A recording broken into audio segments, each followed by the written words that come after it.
سەدان کەس لە مزگەوتێکی کابوڵی پایتەختی ئەفغانستان کۆبوونەوە بۆ بەشداریکردن لە بەخاکسپاردنی تەرمی دەیان کەس کە لە پەلامارێکی تێرۆریستیدا لە ئاهەنگێکدا کوژدان. ئامادەبوانی ڕێوڕسمەکە بە نیگەرانیەوە لە دانوستانەکانی ئاشتی ئەفغانستان دەڕوانن و پێیان وایە بەشداری نەکردنی حکوومەت هەڵەیە. ئەوەش لە کاتێکدایە کە تا ئێستا بزوتنەوەی تاڵیبان قاید نەبووە بەوەی لێپرسراوانی ئەفغانستان بەشداری دانوستانەکان بکەن.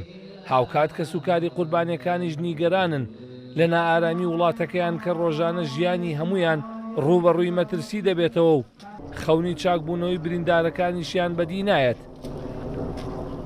18-19 نفر امروز فاتحه دستجمی گرفته شدند. ئێمە ڕێوڕسمی گەورەترین بە خاکسپاردنی بە کۆمەڵ بۆ 18 قوربانی ئەنجام دەدەین کە هەندێکیان دوای برینداربوونیان گیانیان لەدەست داوە.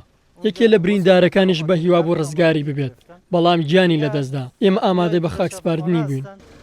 ما امیدوار هستیم که اونا شفایاب شه. هاوڵاتیانی ئەفغانستان پێیان وایە ئەو جەنگەی ماوەی 18 ساڵە لە نێوان حکوومەت و بزوتنەوەی تاڵیبان بەردەوامە پێویستە کۆتایی پێبێت و چیتر خوێنی کەسانی بێتاوان بە فیڕۆ نەڕوات.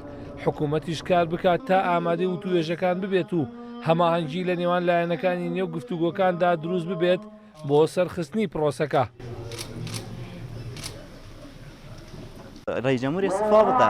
عبدالله باید استعفا بده. نمیتونه از مردم عذاب بخواه. دەبێت سەرۆک ئەشرەف غەنی و عەبدوڵڵا سەرۆکی جێبەجێکار دەست لە کار بکێشنەوە لەبەرەوەی نەیانتوانیوە خزمەتی گەلەکەیان بکەن. دەبێت ئەوان داوای لێبوردن لە خەڵک بکەن کە ناتوان ئاسایشی سەر و ماڵیان بپارێزن. غەنی لە کاتی بانگەشەی هەڵبژاردندا پێش ئەوەی ببێت بە سەرۆک بەڵێنیدا کە ئاسایش بپارێزێت بەڵام نەیتوانیەوە بکات. بۆیە لە ماوەی دەسەڵاتدارەتیەوەدا زۆرترین ژمارەی قوربانیمان داوە. امنیت مردم گرفته. بالاترین زخمی و کشته را در زمان اشرف غنی با شما دادیم.